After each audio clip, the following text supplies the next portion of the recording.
Γεια σας, είμαι η Αλεξάνδρα, καλώς ήρθατε στο κανάλι μου. Στο προηγούμενο επεισόδιο μιλήσαμε για τις επεκτάσεις των συγχορδιών. Σήμερα θα μάθουμε πώς να τις συμβολίζουμε.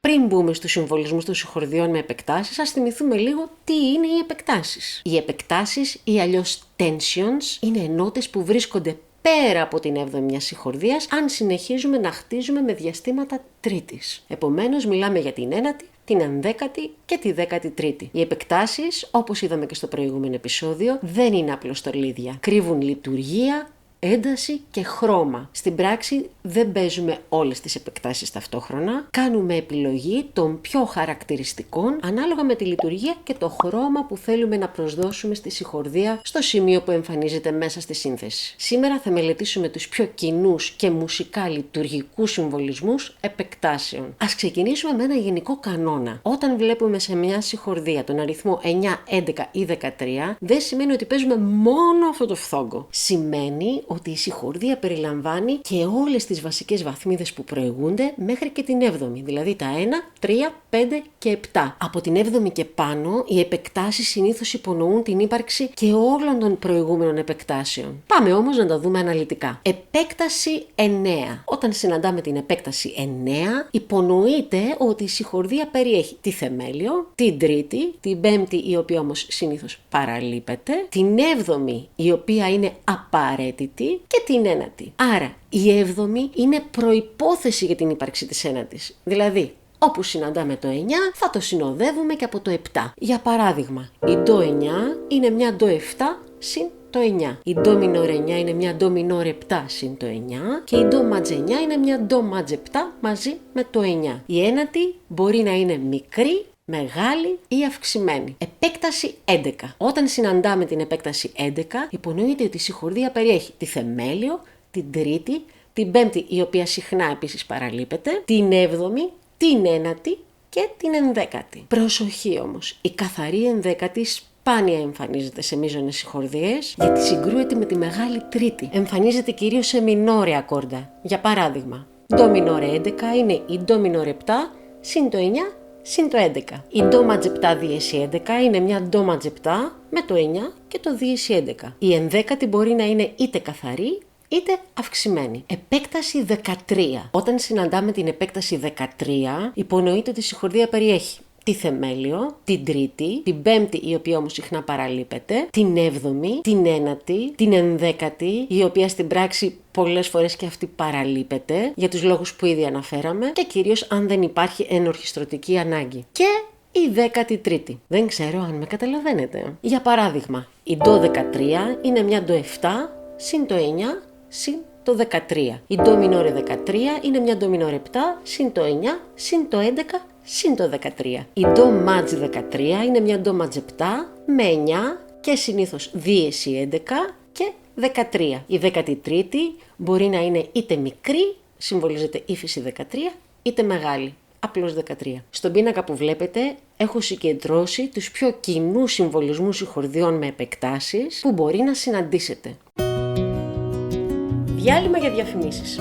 Αυτά είναι τα δύο μου εκπαιδευτικά βιβλία μουσικής που κυκλοφορούν από τις εκδόσεις Φίλιππος Νάκας, η θεωρία της σύγχρονης μουσικής και το σολφέζ της σύγχρονης μουσικής. Μπορείτε να τα βρείτε σε όλα τα μουσικά βιβλιοπωλεία ή να τα παραγγείλετε online. Add chords. Τώρα, αν θέλουμε να δώσουμε χρώμα σε μια τρίφωνη συγχορδία, χωρίς την ένταση της παρουσίας της 7ης ή άλλων επεκτάσεων, τότε χρησιμοποιούμε το σύμβολο add. Οι add συγχορδίες είναι συγχορδίες τις οποίες προσθέτουμε μία συγκεκριμένη νότα χωρίς να δημιουργούμε την πλήρη κατασκευή μιας επεκταμένης συγχορδίας. Δηλαδή, χωρίς 7η και χωρίς όλες τις προηγούμενες επεκτάσεις με τη λογική που το είδαμε πιο πριν. Με λίγα λόγια, προσθέτουμε μία μόνο έξτρα νότα πάνω από την τρίφωνη συγχορδία. Για παράδειγμα, η ντο άντε 9 είναι μια μείζωνα τρίφωνη συγχορδία μαζί με την 9η. Χωρίς την 7η της συγχορδίας όμως. Συγχορδίες έκτης. Μια άλλη ακόμα περίπτωση συγχορδιών που δεν περιλαμβάνουν 7η είναι οι συγχορδίες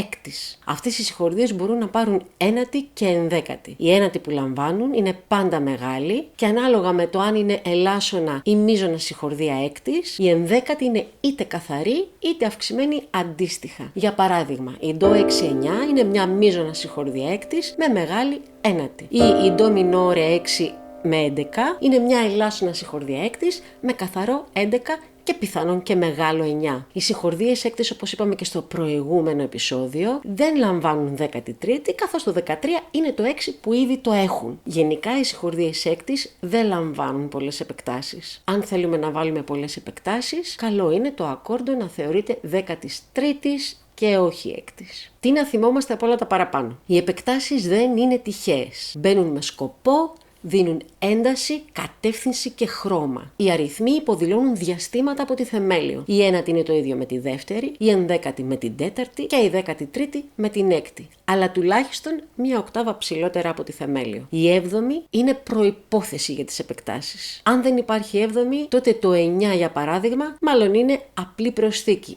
Άντε 9 δηλαδή, και όχι επέκταση. Όταν βλέπουμε 9, 11 ή 13, εκτός από το ότι θεωρούμε πως η συγχορδία έχει τουλάχιστον έβδομη, συνήθως έχει και όλες τις προηγούμενες επεκτάσεις, με προσοχή πάντα στην καθαρή ενδέκατη, που στις μείζωνες συγχορδίες παραλείπεται λόγω της κακής συνήχησης με τη μεγάλη τρίτη. Και φυσικά θα πρέπει να έχουμε κατά νου πως οι επεκτάσεις αυτές εμφανίζονται και σε διαφορετικά είδη διαστημάτων. Δηλαδή, η ένατη μπορεί να είναι είτε μικρή, είτε μεγάλη, είτε αυξημένη, η ενδέκατη μπορεί να είναι καθαρή ή αυξημένη και η 13η μπορεί να είναι μικρή ή μεγάλη. Δοκιμάστε, παίξτε, ακούστε. Ελπίζω τα σημερινά εργαλεία να σας φανούν χρήσιμα στο ταξίδι σας στον κόσμο της μουσικής. Και μην ξεχνάτε πως ό,τι χρειάζεστε για τη θεωρία της μουσικής θα το βρείτε στο βιβλίο μου «Η θεωρία της σύγχρονης μουσικής». Αν σας άρεσε αυτό το βίντεο και θέλετε να στηρίξετε το κανάλι μου, κάντε like και subscribe, μοιραστείτε αυτό το βίντεο με τους φίλους σας και αφήστε τα σχόλιά σας και τις ωραίες σας ερωτήσεις στην περιοχή των comments. Αν σας άρεσε